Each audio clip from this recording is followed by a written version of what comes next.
J Mack from Syracuse, New York, man. Came all the way out to see my Colorado Buffs. What channel do you watch that brought you out here? The pregame show. Never watched the college game till last season when Coach Prime came to Colorado. And I am in Colorado at Folsom Field. I am the Colorado Buffaloes auntie from Texas. Sweet treat.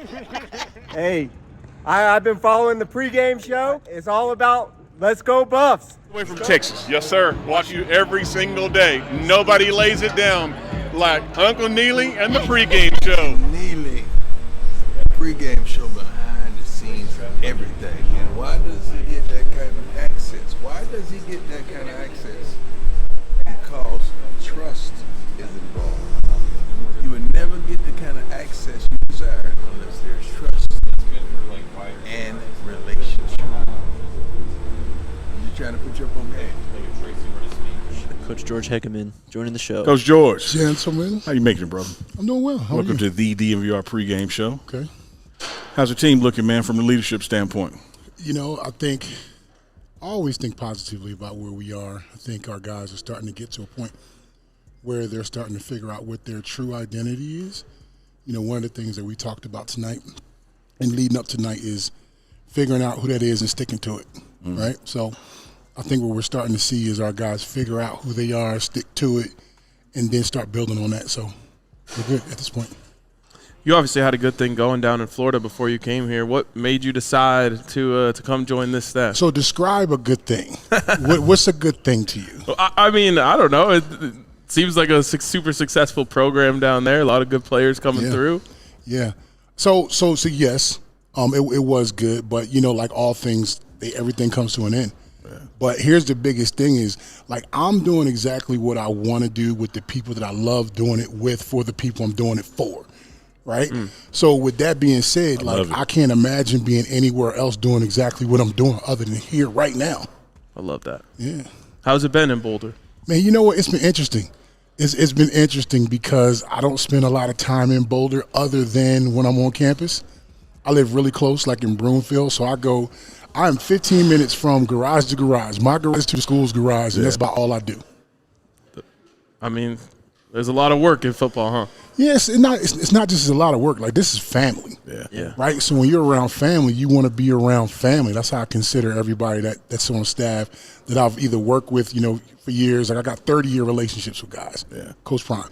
25, 26-year relationships with guys like Coach Hart and Coach Mathis and Reg Calhoun, different guys. And I'm getting new family, like with Chaney and with Ty and all these different people that I'm working with. Big tie and little tie. Right? We got two ties. Right? Everybody got a tie. But no, it's great, man. I think that's the thing. When you can do the thing that you love doing with people that you love, it makes it that much better. So, Coach, what does a director of leadership and engagement do on a day-to-day basis for the team? Talk to you guys when I get an opportunity. No, honestly, the thing that I try to focus on is being that ancillary piece that everybody needs, whatever it might be, right? So it's not just leadership. It's not just engagement. It's really just trying to fit in wherever I can and applying whatever I know to whomever needs it, right? That makes sense. So the biggest thing is every team is different. Every guy is different. Every group is different. Every position is different. Every week is different. So my job is to try to come in, try to figure out what that it is that everybody needs and just supply it. Yeah.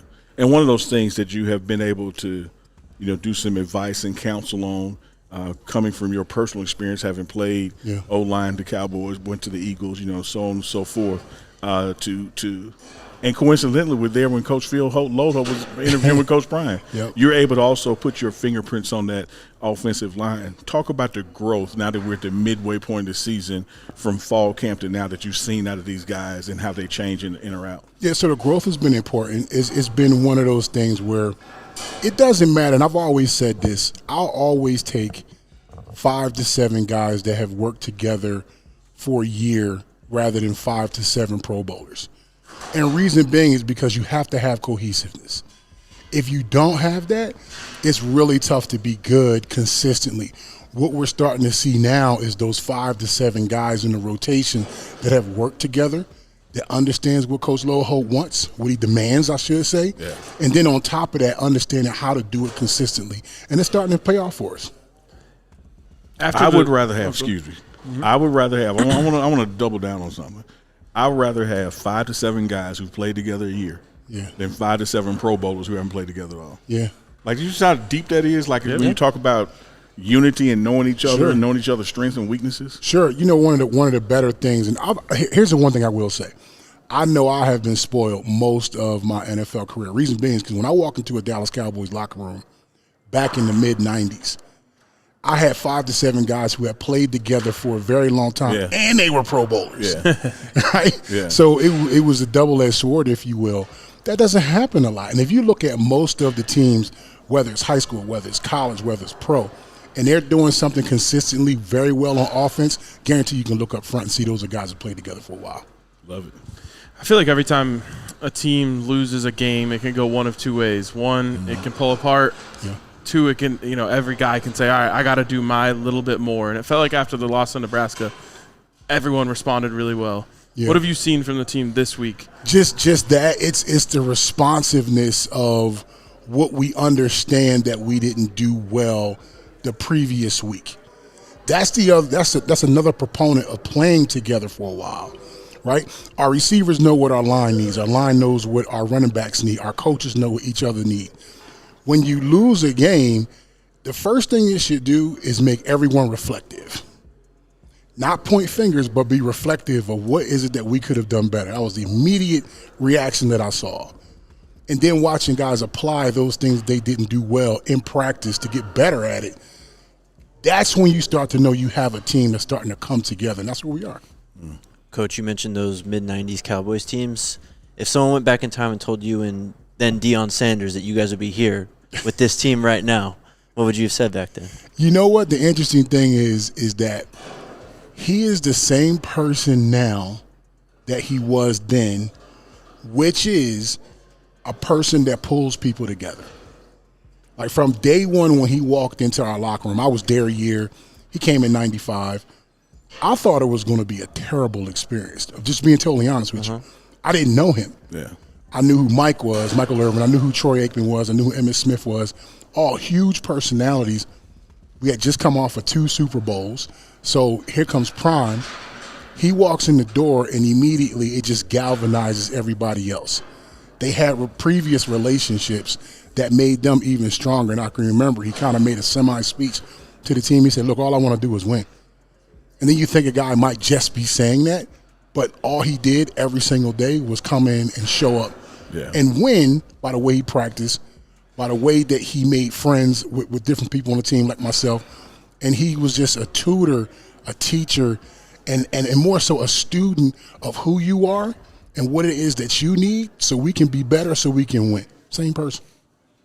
Profound. I got to tell y'all this, the audience, and you something. Okay. You talk about those 90s Cowboys. Yeah. Here's a fun fact. The first guest ever on the pregame show at Jackson State was Troy Aikman. Wow. First guest ever. Since that time, as a Cowboy fan, of course, I follow him. Yeah. If you follow Troy Aikman's Instagram account out there, he shares this guy's stuff like almost every other day and shouts out what a great person George is. That's awesome. Hell yeah, man. From being teammates 25 years ago. Yeah. I thought that was pretty cool, too, to be honest with you. Yeah, I'm looking at it like I saw that quote somewhere before. I said, man, Troy Aikman is still like shouting this dude out, and the relationships that you and Coach Prime had, it all started there. It did, and it was forged under fire. Yeah. The one thing I can tell you is that when I walked into that locker room from NC State in 1994, and I literally walked into a locker room of superstars, like I said, who just won 2 Super Bowls, and to see the work ethic that they had, the camaraderie that they had, and to see someone that does what they say they're going to do every single day changed me forever. It changed me forever because I'm watching these guys on TV, and I'm thinking, that's not achievable. And then the next thing I know, I'm in the locker room, and I'm like, okay, it has to be achievable because I'm here. And I can remember the very first day I'm there, Michael Irvin, his locker was about 3 lockers down from mine. He came to me and said, big fella, you are here to help us win. Period. Point blank, nothing else. If you're not here to help us win, you are not going to be here very long. And he got up and went and started doing some exercise or whatever. And he just left me in a daze for a minute because I realized, this is really not just a business. This is Super Bowl business. Yeah. So you talk about Troy. I can pretty much guarantee you that whatever he said he was going to do with somebody 5 minutes ago, he's doing it right now. Like, he was regimented. Like, if we had to be out in practice at 1:15, he would be out there at 1 o'clock every day. Yeah. So I just started watching guys like that and started doing what they were doing. Troy's there early, 15 minutes early. I'm there 15 minutes early. Michael Irvin's going to overwork himself. I'm going to overwork myself. Emmitt Smith's going to show up at 5:30 in the morning. Funny story. I used to try to beat. I think I told you the story. I used to try to beat him in the locker room to work out in the mornings. And it got so bad one day, like, he got there he would be sweating by 5:30 in the morning. So I said, okay, I got to get here about 4:45, something like that. Get there 4:45. He's sweating at 4:45. I get there at 4:30. He's sweating at 4:30. So finally he said, Big George, you're not going to beat me in here, man. So what does that tell you? You a Pro Bowler, Super Bowl champion, MVP of the Super Bowl, is telling a rookie, second-year guy actually, listen, I don't care what you try to do. Like, I'm watching you. Yeah. And you're not going to beat me. And I never did. Wow, that's unreal. Unreal. To take this back to a coaching perspective really quick, having seen that, knowing what it takes to be a champion, knowing what it takes for a team to come together like that, does that make it hard for you as a coach when you see players who aren't giving that? Man, wow, loaded question. But here's the thing, right? I try very hard not to compare generations. The generation that I grew up in, it was literally tell me what you needed to tell me, and either I did it or I didn't. And that's what you stood on. Now, there is a such thing that when I was playing that didn't exist, there's this word called why that you can ask to an adult, and he's expected to explain that to you now. I couldn't think about asking Michael Irvin why. It was just do it. Now, it made sense, but when you think about it now, to answer your question, players are different. The way they think about the game is different. Now, the work is still the work. The grind is still the grind, right? What you need to put into it is still the same, but how you approach them and teach them and tutor them to do it has to be different. More so than anything else and any other time, you have to meet players where they are. If you're not doing that, you are missing. You're missing. But when you do that, and they know you're genuine by the way that you do that, that's when you reach them, that's when they turn the corner, that's when they get better. Love it. How cool is it to just see Michael Irvin and those guys kind of come back and hang around the program every now and then? You're pretty good, too. That's a pretty good question. I love it because, again, if you see him now, that speaks to his genuineness, right? He's there because of the relationship he has with myself, Deion Sanders, and some of the kids, right? When you see guys come back and see what we're doing and be able to extend themselves in the way that they're extending themselves, it says a lot about the relationships that you develop with those types of people.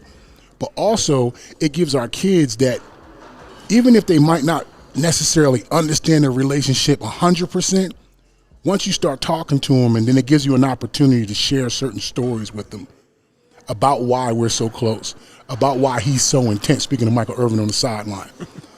He's intense like that because that is just how he's built. Yeah. Right? Yeah. He's just built that way. The reason why Coach Prime can be so genuine is because he's just built that way. Right? Troy Aikman is, as I'm telling you, you can set your clock by him. He's built that way. So when kids can see that, players can see that, it's something that they can take from and then add to whatever it is they're trying to do. Love it. Love it. Life lessons here today. Yeah, man. My man, Big George. I appreciate you guys stopping me. Oh man, it's absolutely appreciate you allowing us to stop you. Because You were pretty good on here too, Coach. Let me tell you what I did. I thought you were offering me a seat to just like chill out for a minute. No. So that's why I was on my Gotta phone. set you up with Then the all of a headset sudden, here, here he comes. He's like, "Look, you want to do a little interview? Here's the headphones." No, but I appreciate you guys. Thank you. Crushed it, Coach. Love Thank what you. you guys do. I do. I watch you Thank all you. the time. I appreciate you. Right? My daughter watches you. My son watches you. You guys do a great job. I love it. So thank you very much. That means a lot. Appreciate it. Thank you so Appreciate much. Coach George Hegamin.